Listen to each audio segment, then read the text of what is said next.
Now, the first kind of thing that I really want to do is create our ESLint configuration so that as we write code, we don't get yelled at by our IDE telling us, oh, ESLint parsing error, the import keyword is reserved because, well, ESLint thinks we're writing in older versions of JavaScript.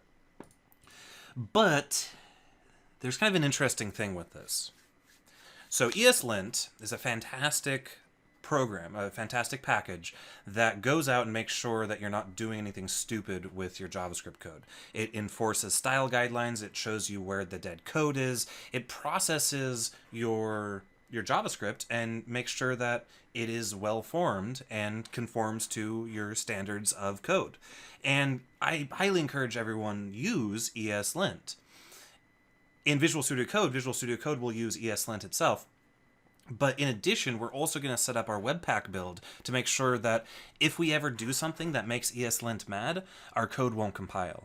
And that will keep the quality of our code high. Well, I mean, sure, you can write nasty code that will validate with ESLint, but it will remind us and force us to not make the most general mistakes that are often made with writing JavaScript. But there is a problem. The problem is that ESLint needs to know how to understand your JavaScript code. But as you see, we already have this. We already are using a bit of syntax that isn't actually yet standard JavaScript. It will be standard JavaScript one day, but it isn't quite yet. It's a very important piece of syntax that will significantly reduce the amount of code that we have to write, and it is a stage 3 proposal out of 4 stages, which means that it will become standardized JavaScript one of these days. So, but the problem is that the compiler that the parser that ESLint uses isn't going to understand the syntax at all. So what I'm going to do is I'm going to make it so that ESLint actually uses Babel. As we've configured Babel to compile our code, our ESLint instance will use the same Babel compiler in order to understand our code. That means any plugin or any transformation that we install into Babel and have Babel compile our code will be understood by ESLint, and that's what we want. We don't want to be stuck in a situation where Visual Studio Code is going to yell at me about this syntax, even if we've configured Babel to properly handle this syntax. We don't want to be stuck in a situation where we can't use it with ESLint. So in this video, we are going to install and configure Babel as a first step. And then we're going to create our ESLint RC file, and then have ESLint actually go and use our Babel compiler in order to process the code so that all these errors will go away. So let's go ahead and install Babel. We need to install and configure Babel first before we can tell ESLint to use the Babel compiler. So let's open up a console window. And I'm going to go ahead and, well, install the Babel core. So I'm going to say npm install babel-core. Whoops, stop that. Yes. I'm going to do install babel core -- save and hit enter. So now we have Babel core installed. And that's just the compiler. See, Babel, we used it before in an earlier video as the browser.js version that we acquired through Bower. But when you get Babel through npm, it doesn't actually come with any transformations. You can kind of think of Babel as this sort of engine that allows us to transform our JavaScript code, but it doesn't come with batteries included. It doesn't actually do anything out of the box. We have to add additional plugins and additional transforms to Babel in order for specific transformations to happen. So what I'm going to do is I'm going to first install a couple presets. So I'm going to say npm install -- save, so I don't forget it at the end, babel-preset -es2015 space babel-preset-react, and then hit enter. And so what presets are in Babel land, presets are a collection of individual transforms. As you can see, all the packages, all the additional dependencies that came with these presets included a bunch of other packages. So you can actually instruct Babel to only perform specific translations of code specific features of JavaScript that you might want to add, or you can use a preset which will include a bunch of those items from that preset. So we're doing the ES2015 preset and also the React preset. And as you'll notice, the React preset includes understanding flow, understanding JSX, as well as things like display name, which it's a debug thing where if you create a class that's a component, it will set the display name of that component class to something, so that when something errors out in that component, React will know what the name of that component is. And then it also has this was just the syntax for flow and JSX, then it has the transform for JSX. Anyway, so those are the two presets that we need. But we are going to actually be using some additional features of JavaScript that are not part of the ES2015 preset. Now, we can learn about all the different ways that Babel can transform our code by official supported transform packages. Again, you can write your own Babel transform if you want. If you wanted to transform JavaScript in any particular way, you can write a custom Babel transform. But there are a couple official sort of plugins that you can take a look at if you go over to babeljs.io docs plugins, and you can see a list of presets. So we have like official presets, and that includes our ES 2017, 16, 15, and React. So 17, 16, 15. So we can take a look at ES 2015 preset, and we can see all the things that it will transform, all these new features such as classes, template literals, and so on, that are part of the ES 2015 standard. Then we have ES 2016, which only includes the exponentation operator, which is the double star. Then we have the ES 2017, which includes trailing commas on functions, as well as the async JavaScript code. We're not going to worry about ES 2017 or ES 2016. We're just going to worry about ES 2015. And so you can look at that. There are other presets that you can use. And basically, it boils down to how JavaScript features are standardized. And I discussed this in depth in the Using Modern JavaScript Today course. But basically, each feature comes in a particular stage. I don't recommend ever including a particular stage preset into Babel.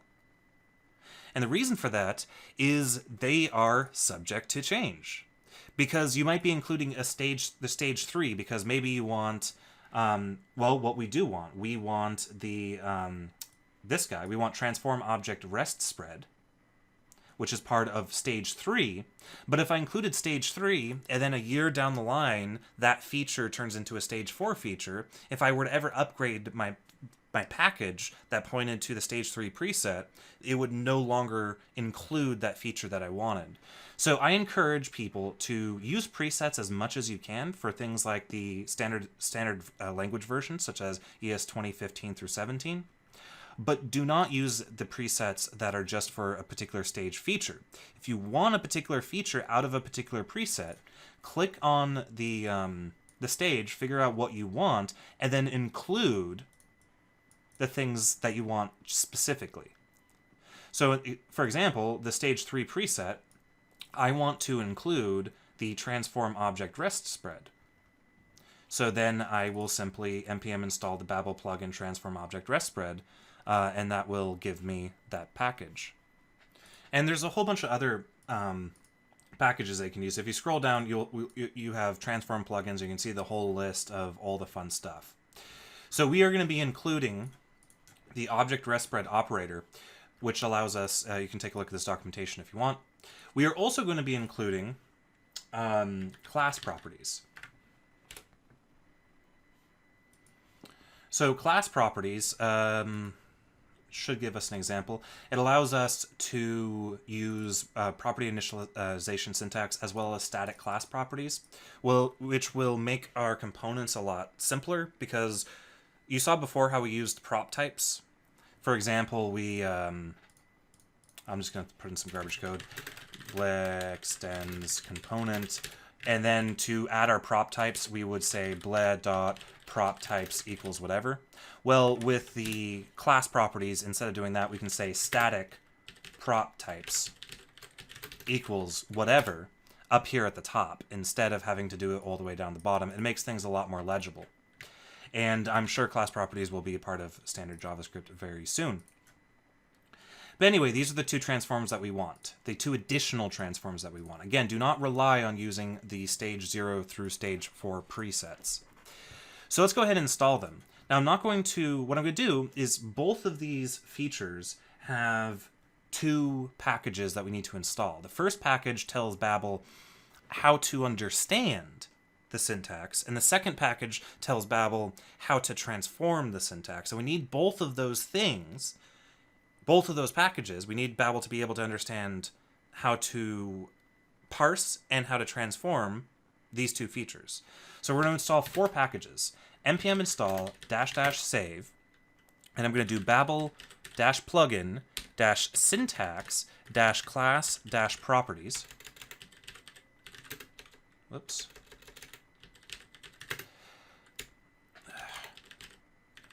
There we go. And then Babel dash, actually, it'll be faster. I can just go here to the documentation. And the next package I need is the Babel plugin transform class properties. So I need the syntax class properties and the transform class properties. And then for the rest spread, I'm going to, they do have a plugin that will include both of the packages that I want, but I'm going to install both of those packages separately, so I can control the order in which they are included in our application. So let's see. We want the plugin transform object rest spread, and then we also want the syntax object rest spread. So I'm going to copy and paste that, and then I'm going to replace transform with syntax and hit enter. And that'll go and that'll install this. I know that this seems really complicated and annoying to do, but once you get used to it, it's not terrible to take this stuff, copy and paste into an npm install, and then configure it with Babel RC. The last thing that I'm going to do is include the Babel transform runtime package. So basically, you can read all about it in the documentation. If I come back here into the plugins and I just do a Control F for runtime, runtime will... It's kind of like a way for us to remove the amount of additional code that Babel adds to each one of our files when they get compiled. And it's also a way for us to polyfill in some features of JavaScript that might not be available on certain browsers. So the inclusion of promises and sets and maps and all that fun stuff will also be taken care of by the transform runtime. So we need two things. We need the Babel plugin transform runtime and the actual Babel runtime itself. The Babel plugin transform runtime will make code require in the Babel runtime code itself. So the Babel runtime is what will be included in the final package that gets compiled, and the Babel plugin transform runtime references this in the compiled code. So what we got to do is let's just copy and paste. So npm install --save Babel plugin transform runtime, and make sure that you also include in Babel runtime. If you include in Babel plugin transform runtime, but you don't include Babel runtime, your code will still compile, but it'll throw an error when you try to run it because it won't be able to find the Babel runtime, or when it tries to get packaged up by WebPack. WebPack will throw an error saying, hey, you're trying to include this Babel runtime package, but it doesn't exist. So that's why you need both of these packages. Now the final thing we're going to do is configure Babel. So I'm going to create a new file called .babelrc. Inside of babelrc, I'm going to go ahead and include my presets and my plugins, and I'm going to do it in a particular order. So I'm going to do presets first, and I'm going to pass in an array of strings, ES2015 and React. Then I'm going to do plugins. And for plugins, I'm going to pass an array of, well, actually, it'll be easier if I just copy and paste from our package.json. Again, make sure that you're doing --save on all your installs so that it gets saved into your package.json file. But I'm just going to copy and paste. So the first thing we're going to want are our syntax. So we're going to pass in Babel plugin syntax class properties, as well as Babel plugin syntax object rest spread. Then we want our transforms. So Babel plugin transform class properties. Actually, you don't need to do the Babel-plugin. That is implied. In fact, it won't work if you include the Babel-plugin. I just realized that. And then we want the transform object rest spread. And then finally, we want the transform runtime. Now, it's after playing around with Babel for quite a bit, it's important that you get this order right on the plugins. You want to install your syntax understanding plugins before you install your transform plugins, because otherwise the transform plugins will try to understand syntax that hasn't been parsed yet, and things will just explode, and it'll be very annoying. So make sure you have things included in the right order. But anyway, the point is, what we've done is we've installed these packages as our dependencies, and we created a Babel RC.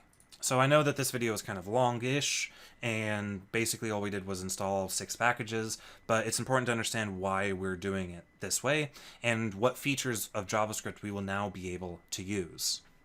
So I'll go ahead and commit.